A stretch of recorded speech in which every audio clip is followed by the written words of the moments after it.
Hey guys, Ben here. Today we'll be going over my review of the Humble Choice Bundle April 2025. I hope you guys all had a good Easter, and a reminder that next month will be Mother's Day. So if there's a special motherly lady figure in your life, definitely make sure to treat them to something special. Let me know what you think of my review or this month's bundle if you'd like. And be sure to check out the timestamps in the description for any specific titles.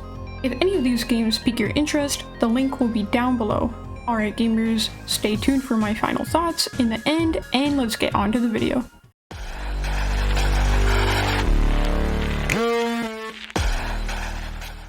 Aliens Dark Descent is a single-player squad management real-time strategy game set in the Aliens universe. We start cinematic heavy, with the cutscenes looking very clean, doing well to immerse the players right off the bat. For the base story, you are Administrator Hayes turned Commander Hayes after an unknown assailant releases several of the aliens aboard the Pioneer, causing mass casualties. In an effort to thwart this disaster reaching others, you destroy the surrounding ships and eventually crash land on the planet Lethe with a group of Marines. The place is full of dangerous aliens and you must navigate everyone the best you can. Forced into a top-down perspective, you must control your entire squad at once. Us, the player, needing to combine stealth and strategy well as you navigate the world around you. Honestly, this plus the genre of game really prevented me from getting sucked into it. Not to mention the fact of getting through the first real encounter you have with the xenomorph. I found myself struggling a lot. Did I mention that I was playing this game on easy mode? I did want to add, I haven't actually seen any of the Aliens movies or played any of their other games, as much as I want to try Alien Isolation. So this led to some of the references flying past my head. But I don't know if I necessarily care so much about missing out on these Easter eggs. Still, I give these guys a lot of kudos. The cutscenes were very engaging and amazing, and this was what was able to keep me engaged with the game and story for so long. Diplomacy is Not an Option is a colony building, wave defender, real-time strategy game. In this game, you play as a vassal of your empire's king. Your first mission is to help defend against rebelling peasants in your fiefdom. Upon defeating them, you find out it's not just your fiefdom, but all over. You set out to help your uncle, who's also going through the same issue. You manage to help defeat the peasants, but at the cost of his life, and earn some key information. It seems there's a commoner, Scott the Bloody, who seems to be leading the rebellion. There, you're given the two choices of choosing between a rock and a hard place. Either side with Scott and the people of San Marino, although rebelling against your king is treason, and the punishment is your life. Or side with King Ferdinand II, who is the slimy sort of king that has his vassals do all the work for him. This is a permanent choice that influences the rest of your gameplay. You can only pick once per run, and of course, I decided to fight for the king. For the king. Of course. Fuck the people. I'm not a peasant. When it came to the gameplay, I didn't necessarily feel let down. However, the beginning tutorial levels are extremely handholdy and has nothing on what it's like to actually play a real level. I didn't find they were a great representation of the real gameplay, and when I got to the point I was actually sinking my teeth into the game, I found it was definitely a challenge for me. Here, you definitely want to keep backup saves of the mission.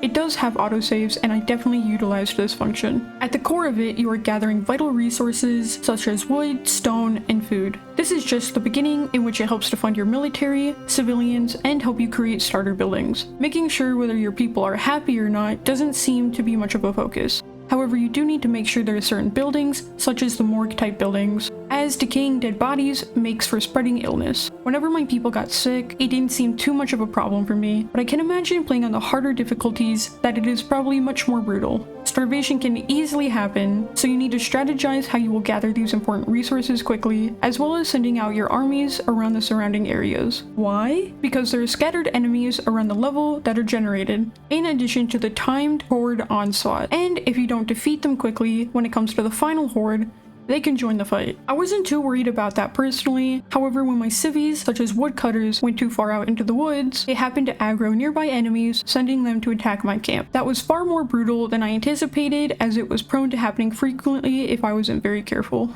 In Distant Worlds 2, we're given another space strategy game, this time in the form of 4X, in which we're given the reins of a budding space empire and must of course conquer the galaxy. First, you were prompted to pick your galaxy type, and given several options to choose from in varying ways. Thinking I had to keep it simple, I chose the lowest amount of stars, the smallest galaxy size, and the sparse nebula density. And all of it was still far too large when it came time to play for me. Perhaps this is because I'm not very well versed in these games yet, but I still found myself overwhelmed by the size. Next, you're allowed to choose your race.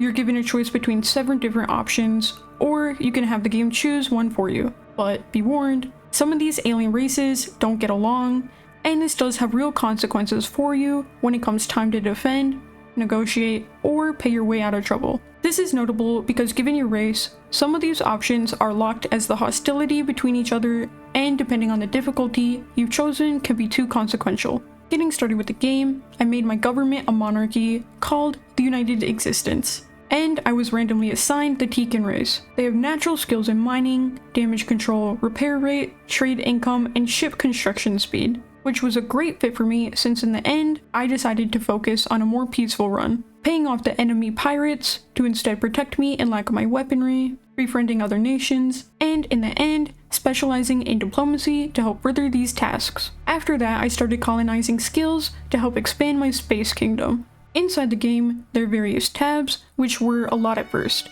and with the tutorial being more like a photo set and overly wordy text box, I decided to sort of wing it. This probably wasn't the best idea, but truth be told, after reviewing so many space games already, I found I'd rather just meddle and see if I can figure out things for myself, even if it takes longer to pick up the game. I just sort of enjoy it more. Anyways, I won't go over all the tabs, but a few. You can see the list of your own nation and people, opposing nations, and there are several different tabs for your ships.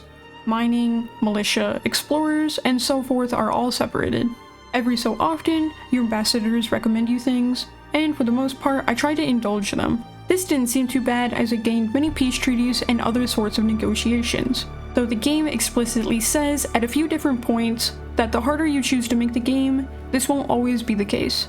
The game as a whole felt overwhelming, but after getting the gist down, at that point, it just felt like it was a lot of trial and error. That said, the game is quite automatic, which I enjoyed as my empire quickly grew into something that was pretty difficult for me to manage. Dredge is a single-player fishing game developed by Black Salt Games, a small indie studio based in New Zealand. For me, I was very excited to play this game. In fact, I had my eye on it a while ago, but completely forgot about it until now.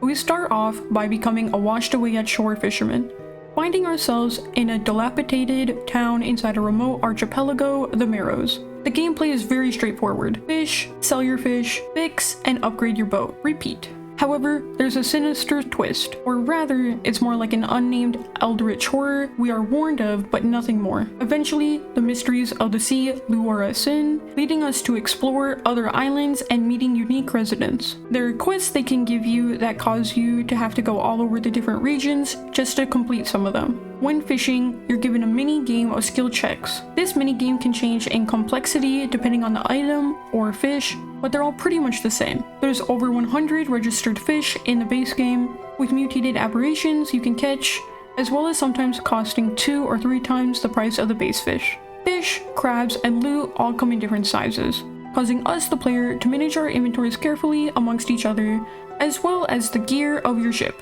You can't hoard your fish because they will soon begin to rot, eventually becoming useless garbage. Additionally, you need to be wary of taking damage while you're out at sea, as taking enough damage begins to destroy your ship.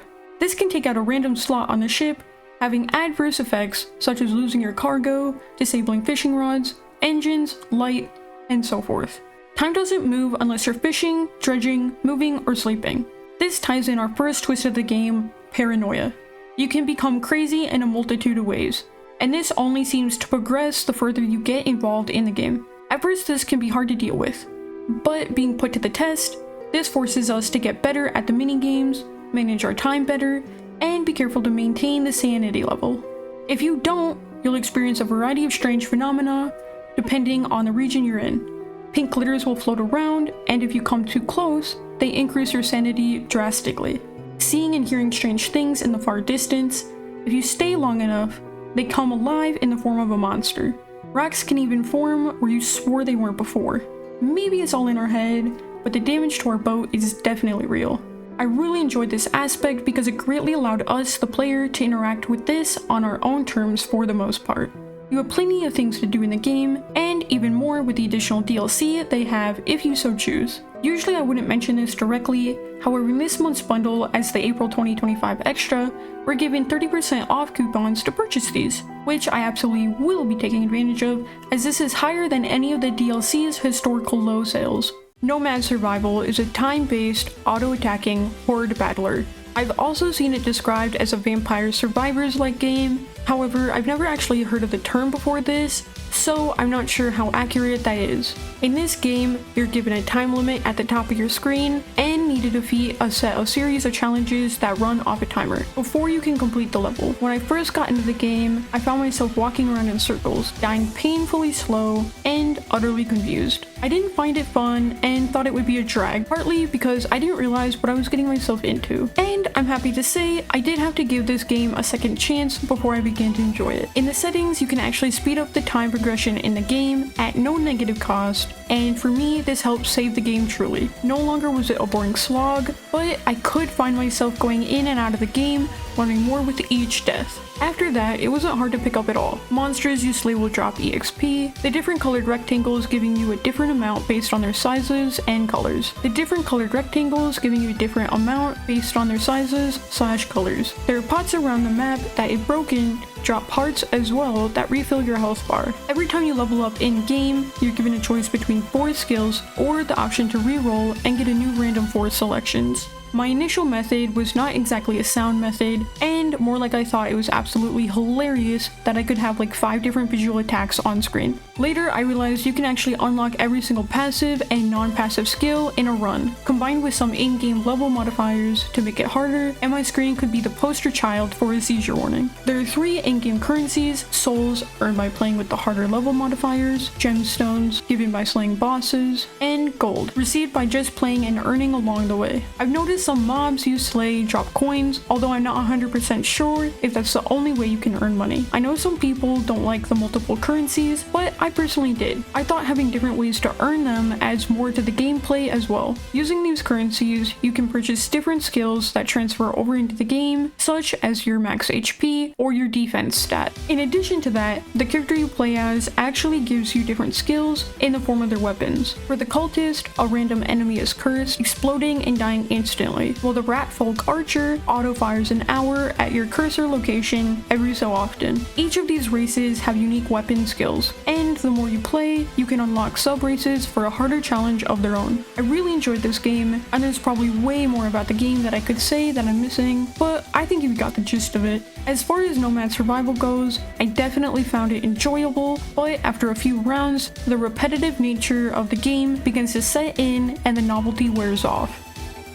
Noble Lands is a simple and cute looking game. In this you are tasked with building, exploring, and must be smart about how to manage your islands. We start the game by crash landing on a strange planet and set out immediately by getting to work with harvesting resources. Once you've gathered enough of the beginner resources like wood, stone, and water, you'll be able to craft things and progress further. The first thing I crafted was a furnace, and from there I made an oxygenator, research processor, a workbench, and robots. Eventually this all led to me finally crafting a radar beacon, which allowed me to explore the surrounding islands and gain more resources. Along the journey, you're able to meet others that crash alongside you, and in exchange for some materials, they can help by providing you with upgraded equipment or knowledge. The other NPCs I met had cool character designs and were able to give me new information on future abilities such as gardening from Amelia, or the engineer, who was able to give me a variety of different upgrades like adding more inventory slots or increasing my suit's oxygen capacity.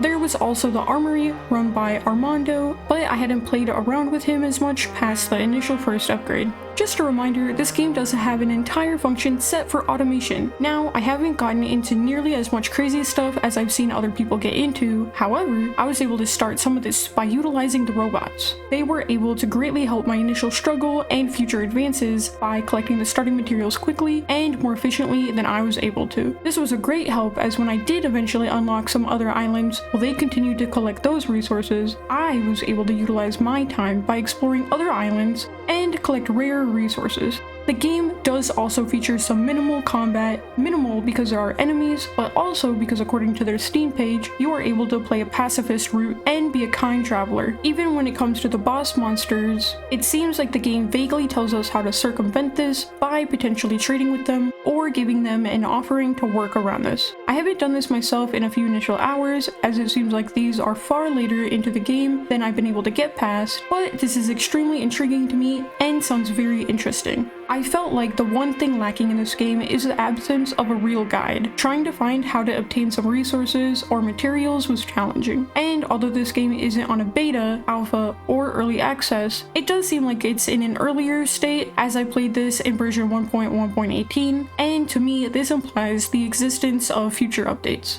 The headliner this month is the remastered collection of the original first 3 Tomb Raiders. First coming out on the PlayStation 1 in 1996, now, nearly 30 years later, on the PC. I haven't played many remasters, and I definitely don't recall playing this ever, so I can't really say how this compares to the original, but I can certainly say this was a game I really had to grit my teeth through to give it a real chance. The first time I played, I was confused by the controls and re-key mapped everything to the best of my abilities, and it did not make for a great experience for gameplay. I wasn't able to move around the camera with my mouse, and instead it was pretty much stuck in the direction I was looking. I couldn't get invested as it was already such a struggle, and felt as though the whole point of Tomb Raiding was lost on me. The second time I played through, I was thankfully able to pull my head out of my ass and change the controls to the modern setting. You know, one of the whole points of a remaster. Anyways, this was much better and led to a much more fulfilling experience. I was able to actually get through much more than I had before it, and enjoyed it, up until I managed to die by a random axe swinging and killing me. This definitely incited some minimal gamer rage for me, and was the final straw for me on this game. Being sent at the beginning of a level after I already put in a good amount of effort and time into it really put a damper on my mood. There are definitely some games where this happens, and I'll come back to it later after I've calmed down. However,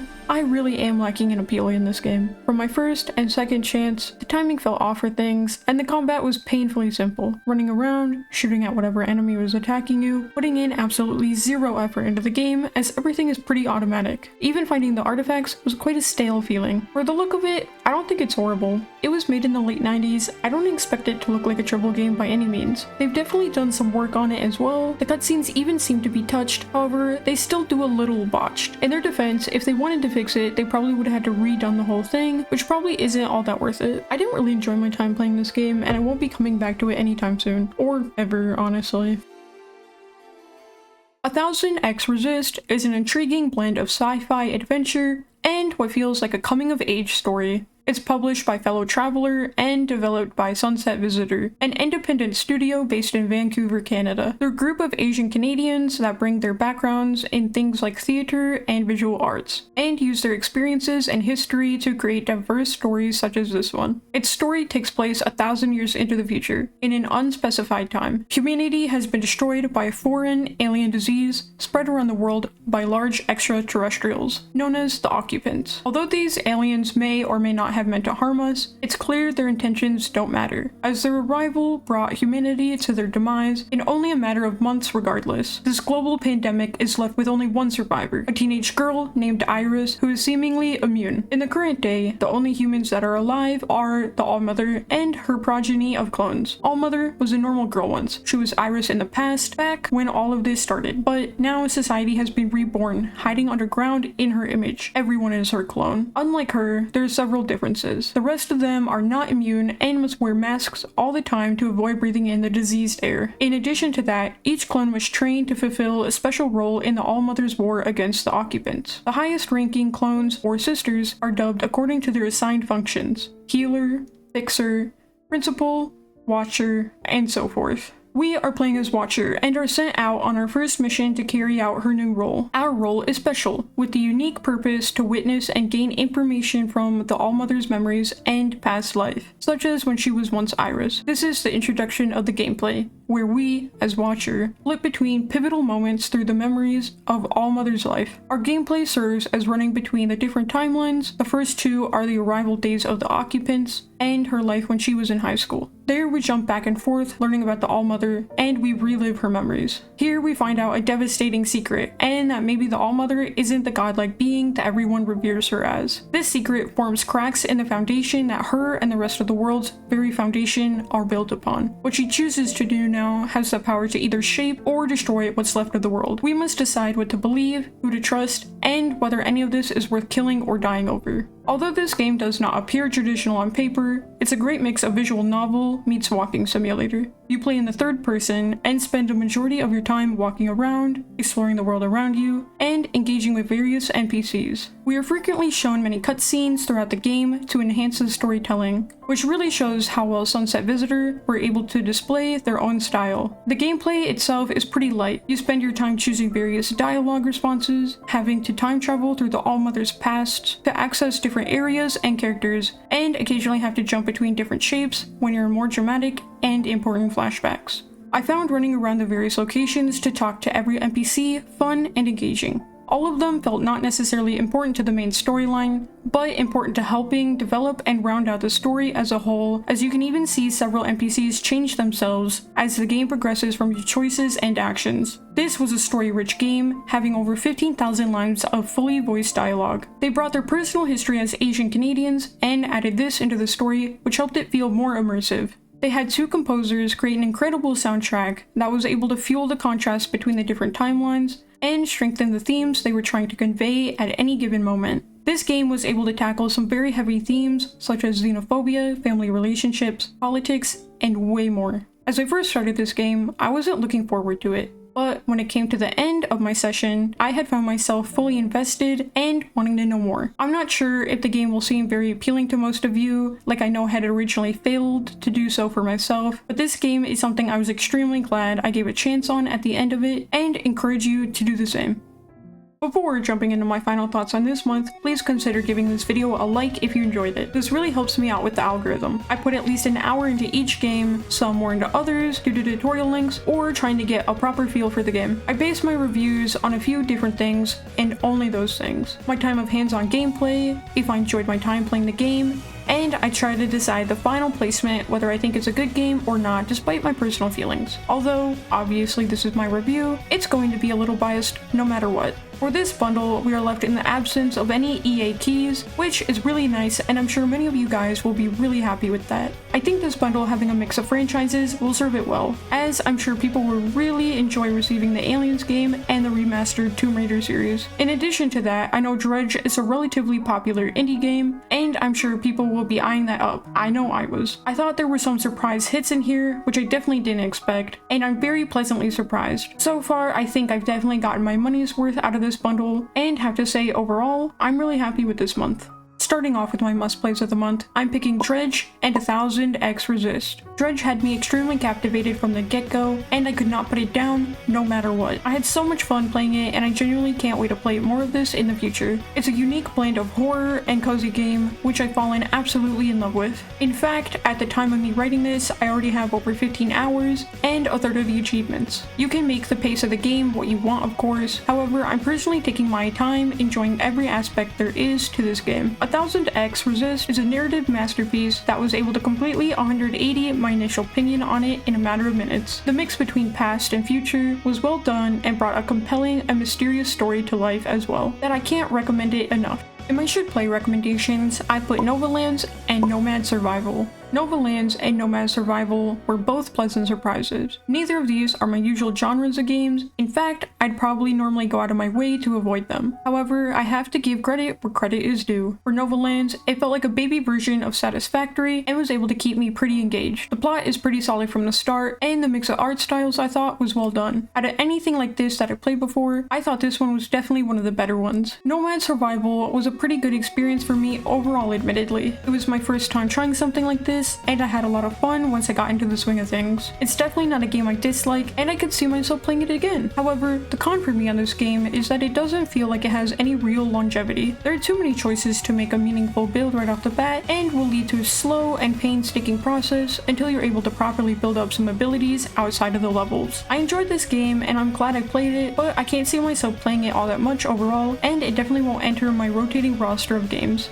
My good play recs include Diplomacy is not an option and Distant Worlds 2. I was on the fence about putting Diplomacy here. I really enjoyed this game overall. I found the graphics pleasing and the lore was very interesting to me. The part that tears me away from it is you have to be painstakingly careful as sometimes your defense won't hold up. However, the root cause of it will be something you did half an hour ago, and now that you're staring at the face of the final wave, it's too late to go back. This sort of tediousness doesn't translate well for me, and I'm not sure if that is something I can look past. And for Distant Worlds 2, I again really enjoyed my time experiencing the game, but truthfully, this game is just too much. I've already spent 5 hours in it and seem nowhere close to my winning conditions, and honestly, I can't see myself spending my limited off hours continuing to play this sort of thing. I can recognize, however, this game wasn't all that bad, and I had fun, and really believe that if you're a big fan of the genre, you should definitely give this game a chance. And lastly, in my don't bother with section, I'm putting Aliens Dark Descent and the Tomb Raider 1-3 Remastered collection. I don't particularly think either of these come as a surprise. I didn't really enjoy them, and as I'm not a diehard fan of either franchise, I won't be swayed by the rose-colored glasses of nostalgia. For Aliens, I did enjoy the cutscenes, but that's about it. I didn't enjoy the gameplay at all, and I'm not a fan of the top-down view much either. For Tomb Raider, I felt like this remaster was sort of a letdown. I do actually know much more about this franchise compared to Aliens, and enjoy it, but the things I have experienced from the franchise are just simply better. Maybe if this is something I had grown up with, I'd have loved it then, and the ability to relive those memories now, but they just aren't, and I just don't feel that way that I'm sure many of you have or already are feeling when it comes to this game. And that wraps up my thoughts on this month's bundle. Overall, I thought this was an extremely solid mix of games and was really happy with this bundle. And although I thought the franchise titles were a letdown, they're actually pretty positively reviewed on Steam, and I'm almost positive that many people out there will be ecstatic over them. Still, even I was happy to try them, and I didn't hate either of them all that terribly, so perhaps I'll come back to try them in the future. I know I definitely want to try Tomb Raider again once I get my hands on a controller, and see if that really changes the experience, or at least have a much better one than the one I had. I hope this video helped you decide whether to purchase this bundle or any of the games individually. This month's featured charity is One Tree Planted, a non-profit organization that focuses on planting trees to help with reforestation. Now, I actually found this charity really interesting, and on their website, they really go into detail over their work, why they've chosen trees, and how this can help not just our well-being, but also the planet's. They work on all habitable continents of the world, and I thought this charity and their work is really cool. Alright, thank you guys for watching, and I'll see you next time.